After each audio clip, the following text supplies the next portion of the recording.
ബിത്രദ്വീപിന്റെ പോക്ക് എങ്ങോട്ട്? ഒരു ചെറുകഥ.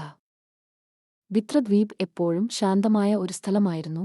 അനന്തമായ നീലയിൽ പച്ചപ്പ് നിറഞ്ഞ ഒരു പൊട്ട്. അവിടെ ആളുകൾ വേലിയേറ്റത്തിന്റെ താളത്തിലും തെങ്ങുകളുടെ മർമ്മരശബ്ദത്തിലും ജീവിച്ചു. അവർ മീൻ പിടിച്ചു, പാട്ടുപാടി, നക്ഷത്രങ്ങൾക്കു കീഴിൽ കഥകൾ പറഞ്ഞു. ആരും അവരെ ശല്യപ്പെടുത്തിയിരുന്നില്ല.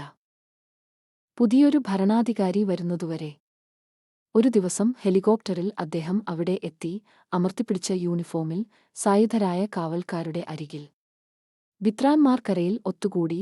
ജാഗ്രതയോടെ അദ്ദേഹം ഒരു ഔദ്യോഗിക രേഖ തുറന്ന്, ഊഷ്മളതയില്ലാത്ത ശബ്ദത്തിൽ, ബിത്രദ്വീപ് ഇപ്പോൾ ലക്ഷദ്വീപ് ഗവൺമെന്റ് സ്വത്താണെന്ന് പ്രഖ്യാപിച്ചു. നിങ്ങൾക്ക് പോകാൻ 3 ദിവസമുണ്ട്, അദ്ദേഹം പറഞ്ഞു.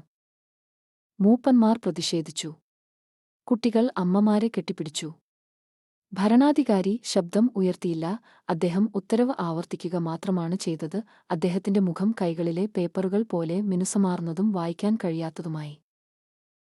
ആ രാത്രിയിൽ ബിത്രാൻമാർ കടൽത്തീരത്ത് ഒരു വലിയ തീ കത്തിച്ചു.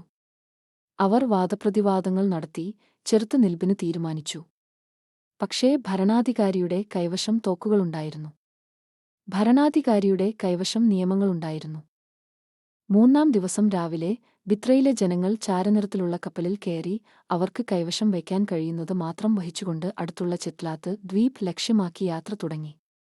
വർഷങ്ങളോളം നെയ്ത വലകളിൽ നിന്ന് വിറച്ച കൈകളുള്ള ഒരു സ്ത്രീ അവനെ നോക്കി ചോദിച്ചു, എന്തുകൊണ്ട്? അവൻ പറഞ്ഞു, പുരോഗതി.